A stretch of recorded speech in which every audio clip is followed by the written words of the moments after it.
Hi food lovers, மீண்டும் உங்கள் அத்தனை பேரையும் லக்ஷ் போஜனாவிலே சந்திப்பதிலே மகிழ்ச்சி. இன்றைக்கி என்னென்னு கேட்டிங்கன்னா, ஒரு சம்மர் கூல் டிஷ்ஷஸ், 2 விதமான ட்ரிங்க்ஸ். ஒன்று வந்து மோரை வச்சு செய்யக்கூடியது, அதுக்கு தேவையான ஒரு மசாலா பவுடர். இன்னொன்று வந்து லெமனை வச்சு ஒரு லெமன் பஞ்ச். இது வந்து இந்த சம்மருக்காக செய்யக்கூடிய ஒரு எக்ஸ்க்ளூசிவ் டிஷ்ஷு. முதல்ல வந்து இந்த மோர் செய்யக்கூடிய அந்த மோருக்கான ஒரு மசாலா, அதுக்கு சில பொருட்களை வந்து ட்ரை ரோஸ்ட் பண்ணிவிட்டு அதை வந்து நல்ல ஃபைன் பவுடராக மிக்சியில் அரைச்சிட்டு அதை வந்து நான் சொல்கிற மெஷர்மெண்ட்டில் தயிரில் கலந்து மோராக்கி குடிக்கலாம். இது வந்து நாட் ஓன்லி சம்மர், எப்போல்லாம் உங்களுக்கு வயிறு அப்செட்டாக இருக்கோ, வயிறு ஒரு மாதிரி மந்தமாக இருக்குன்னு ஃபீல் பண்ணுறீங்களோ, இல்லை ஹெவியாக இருக்குன்னு ஃபீல் பண்ணுறீங்களோ, அந்த நேரத்தில் இந்த மோர் நான் பண்ணக்கூடிய இந்த மசாலா வந்து நீங்கள் அரைச்சி டப்பாவில் போட்டு வச்சுருந்தீங்கன்னா 2 மாதத்துக்கு யூஸ் பண்ணிக்கலாம். எப்போல்லாம் நீங்கள் இது மாதிரி மோர் சாப்பிடணும்னு ஃபீல் பண்ணிங்களோ, ஒரே ஒரு 1/2 ஸ்பூன் போட்டு கலந்து சாப்பிடலாம். அது வந்து உடம்புக்கு வயிற்றுக்கு வந்து அவ்வளோ ஆங்க இருக்கும். இன்னொன்று வந்து ஒரு லெமன் பஞ்ச். லெமன் பஞ்ச் வந்து கிச்சனோட வேலையே கிடையாது. டேரெக்டாக சில இன்க்ரீடியன்ஸ் போட்டு டேரெக்டாக லெமன் ஜூஸோட மிக்ஸ் பண்ண வேண்டியது தான். ஃபஸ்ட்டு நம்ம இந்த மோருக்கு தேவையான ட்ரை ரோஸ்ட்டு என்னென்ன பொருள் பார்த்தோம்.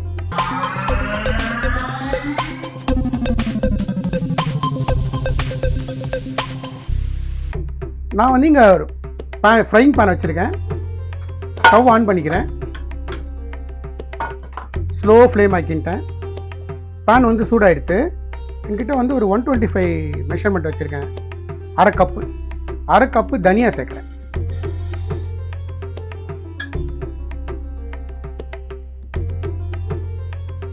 இதுலேயே அரை கப்பு ஜீரகம். இதை ட்ரை ரோஸ்ட் பண்ணுங்கள்.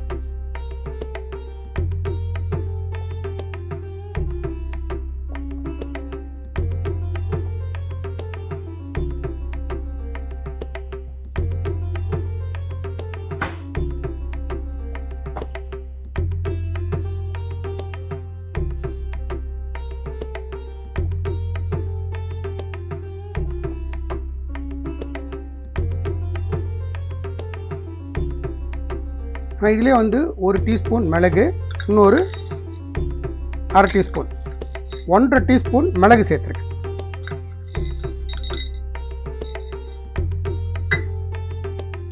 இதுலேயே ஒரு டீஸ்பூன் வந்து ஓமம்,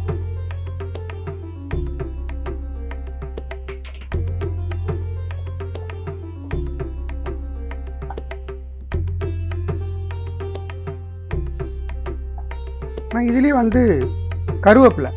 இந்த கருவேப்பிலை வந்து நல்லா வெயிலில் காய வச்ச கருவேப்பிலை, அது வந்து ஒரு பிடிச்ச பொடி.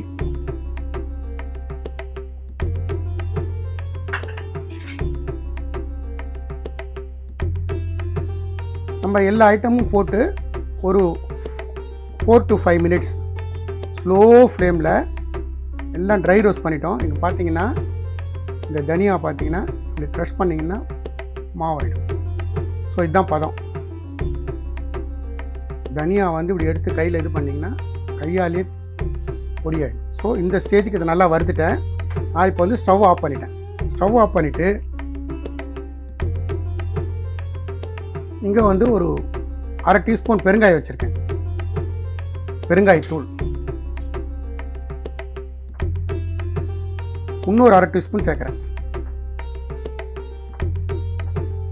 ஸோ ஆக மொத்தம் 1 டீஸ்பூன் பெருங்காயத்தூள். இது கூடவே ஒரு 1 டீஸ்பூன் சுக்குத்தூள்.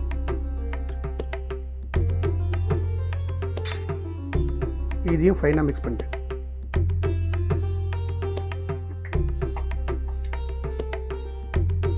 இந்த டிஷ்ஷுக்கு தேவையான உப்பு, கல்லுப்பு போடுறேன். உப்பு வந்து உங்கள் டேஸ்ட்டுக்கு ஏற்ற மாதிரி, சில பேருக்கு உப்பு தூக்கலாக பிடிக்கும், சில பேருக்கு உப்பு கம்மியாக இருக்கும். ஸோ உப்பு வந்து உங்கள் டேஸ்ட்டுக்கு ஏற்ற மாதிரி சேர்த்துக்கங்க. நான் வந்து இங்கே 1 டீஸ்பூன் உப்பு சேர்க்குறேன், கல்லுப்பு சேர்க்குறேன்.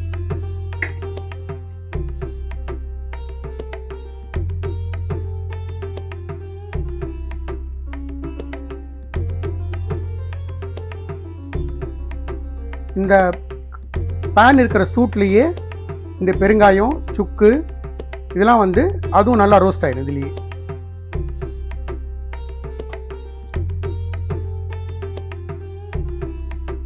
இப்போ நம்ம எல்லாத்தையும் வறுத்துட்டோம். நம்ம ஸ்டவ் ஆஃப் பண்ணியாச்சு. இது நல்லா ரூம் டெம்பரேச்சர் வரட்டும். ஒரு தட்டில் மாற்றிட்டு ரூம் டெம்பரேச்சர் வந்ததுக்கப்புறம் இதை வந்து நல்ல ஃபைன் பொடி. நான் மறுபடியும் ஃபைன் பொடி சொல்கிறதுக்கு காரணம், நம்ம மோரில் கலக்கும்போது எங்கேயும் திப்பியாக நிற்கக்கூடாது.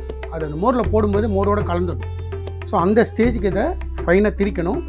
ஒரு வாட்டி திரிச்சிட்டு ஜல்லடையில் வந்து நல்லா ஃபைனாக இருக்கக்கூடிய இது ஜல்லடை வந்து ஜலிச்சிருங்க. கப்பி இருந்துன்னா மறுபடியும் மேலே போட்டு மிக்சியில் ஒரு ஓட்டு ஓட்டி மறுபடியும் அந்த அளவுக்கு ஃபைன் பவுடராக ஆக்கி வச்சுக்கணும்.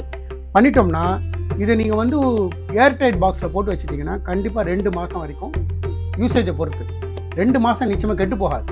ஸோ நீங்கள் வந்து ஒரு 250 ml தயிர் எடுத்தீங்கன்னா 1:3 3 பங்கு 250னா இன்னொரு 750 தண்ணி சேர்க்கலாம். ஸோ இந்த 250 + 750 1000 mlக்கு 1.5 டீஸ்பூன் போட்டால் போதும். 1.5 டீஸ்பூன் இந்த பொடி போட்டால் போதும். அட்டகாசமான ஒரு மசாலா மோர் உங்களுக்கு கிடைக்கும். நான் சொன்ன மாதிரி இது வந்து not only in summer, even நம்ம வயிறு அப்செட்டாக இருக்குது, ஒரு மாதிரி புளிச்சேப்பம் வருது, ஜீரணம் ஆகலை, அந்த மாதிரி ஸ்டேஜில் கூட நீங்கள் இந்த மோரில் போட்டு ஒரு ஸ்பூன் போட்டு சாப்பிட்டீங்கன்னா உங்களுக்கு நல்ல ரிலீஃப் கிடைக்கும். செஞ்சு பார்த்துட்டு நிச்சயமாக நீங்களே சொல்லுவீங்க எக்ஸலண்ட் ரிசல்ட் கிடச்சிச்சான்னு சொல்லுவீங்க. நம்மளோட சம்மர் கூலரில் நான் சொன்ன மாதிரி ஒரு லெமன் பஞ்ச். இது வந்து ஸ்டவ் பக்கம் போக வேண்டிய வேலையே கிடையாது. டைரெக்டாக சில இன்க்ரீடியன்ஸ் வந்து மிக்ஸ் பண்ணி ஜூஸ் பண்ண போகிறோம். நான் வந்து இங்கே ஒரு கிளாஸ் டம்ளர் வச்சுருக்கேன். இதில் வந்து ஃபஸ்ட்டு ஒரு லெமன் வெஜ்ஜு சிறு துண்டு லெமன் துண்டு சேர்த்துட்டேன். அது கூடவே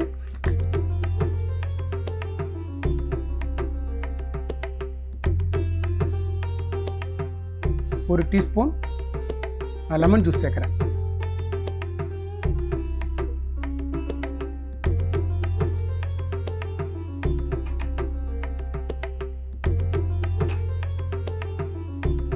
ஒரு 3-4 புதினா இலை நல்லா க்ரஷ் பண்ணி இந்த மாதிரி சேர்த்துறேன். இதில் நான் 2 பீஸ் ஐஸ் கியூப் சேர்க்குறேன்.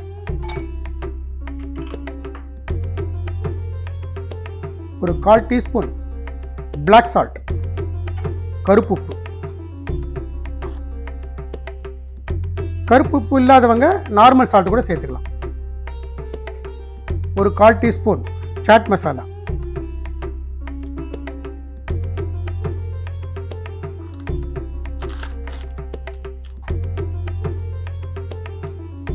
ஒரு 1/4 டீஸ்பூன் ட்ரை மேங்கோ பவுடர்,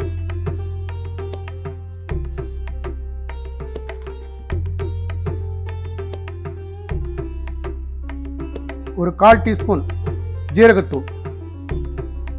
இது வந்து பவுடர் சுகர், அது வந்து ஒரு 2 டீஸ்பூன்.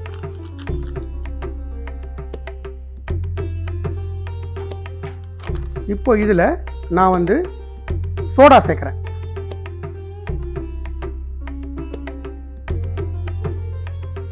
சோடா இல்லாதவங்க சில் வாட்டர் கூட சேர்க்கலாம்.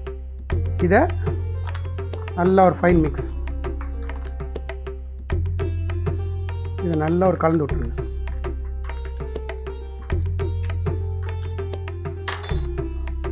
சைடில் ஒரு லெமன் வச்சு கட் பண்ணதை வச்சுருக்கேன். நம்மளோட lemon punch summer cool dish இதே மாதிரி செஞ்சு பாருங்கள். நல்ல ரெஃப்ரெஷ்மெண்ட்டாக இருக்கும். நல்ல வெயிலில் போயிட்டு வந்ததுக்கப்புறம் இது மாதிரி ஒரு வேறு சாப்பிட்டீங்கன்னு வச்சுங்களேன், நல்ல ரெஃப்ரெஷ்மெண்ட் கிடைக்கும். ஸோ நம்மளோட லெமன் பஞ்ச் எப்படி இருக்குன்னு செஞ்சு பார்த்துட்டு நம்மளோட இன்ஸ்டாகிராம் பேஜில் ஷேர் பண்ணுங்கள். நம்ம வறுத்த எல்லா இன்க்ரீடியன்ஸும் நல்லா ரூம் டெம்பரேச்சர் வந்துடுது. இதை நான் வந்து ஒரு மிக்சிக்கு மாற்றிக்கிறேன், மிக்சி பவுலுக்கு மாற்றிக்கிறேன் கொஞ்சம் கொஞ்சமாக. இதை வந்து நல்ல ஒரு ஃபைன் பவுடராக அரைச்சிக்கும்.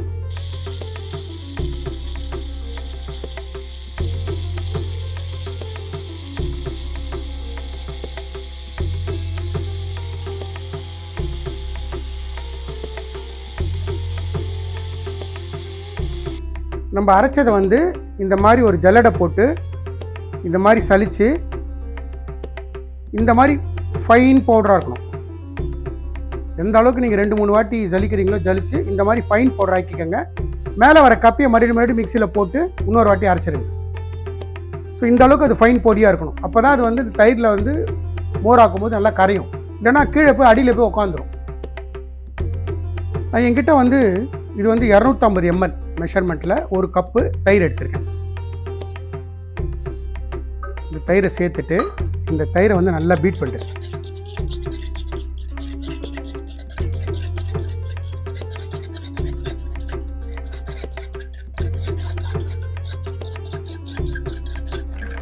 இந்த மாதிரி ஃபைனாக கயிறை பீட் பண்ணி வச்சுக்கோங்க.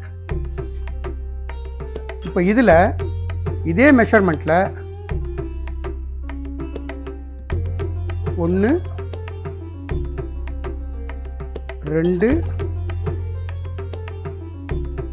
3 இதுதான் மெஷர்மெண்ட். 250 ml தயிருக்கு 750 தண்ணி. இந்த மெஷர்மெண்ட் தண்ணியோடு இதை சேர்த்துட்டு இதை மறுபடியும் நல்லா கலந்து விட்டுறேன்.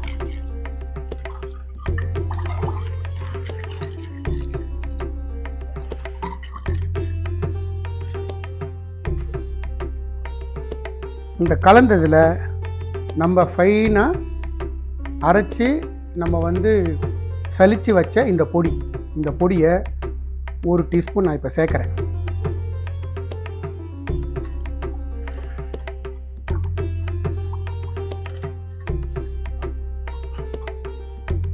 நம்மளோட